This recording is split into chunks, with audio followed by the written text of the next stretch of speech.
VP for Facility Management here on UMBC campus. But where we are right now is in the tunnel system. This is the takeoff that goes into the library that services it. Primarily what these were constructed for, the tunnel system, was for providing high temp hot water and chilled water for heating and cooling and for domestic water. These lines over here that you see on this side are the high temp hot water supply in return that goes to all the buildings to provide that. On this side here are the chilled water lines. Chilled water runs about 42 degrees through here. That's why it's insulated so heavily. Hot water, the high temp hot water, is about 350 degrees under 200 pounds of pressure. We also have down here a lot of the data systems for IT that IT puts in.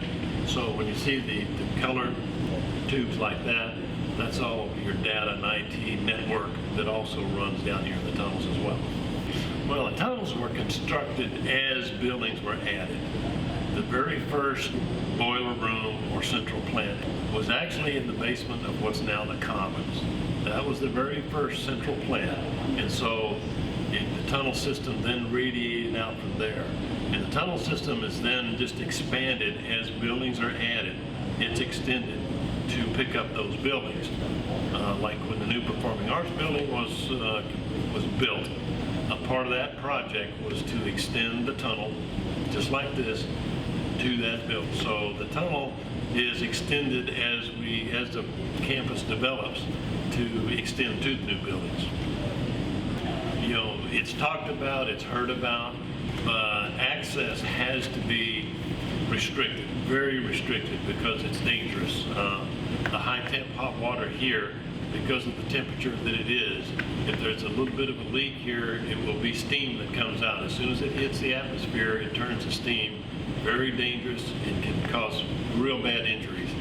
There's a high voltage electricity down here that runs through the distribution system. That's 13,000 volts that runs in here. So for those reasons, it has to be absolutely restricted access so that no one comes in here. So because of that, the lack of access and nobody seeing it starts, you know, a lot of mystery and mystique and rumors and urban legends, all kinds of things about, you know, what's here and what it's like. As you can see, it's a pretty straightforward, functional system.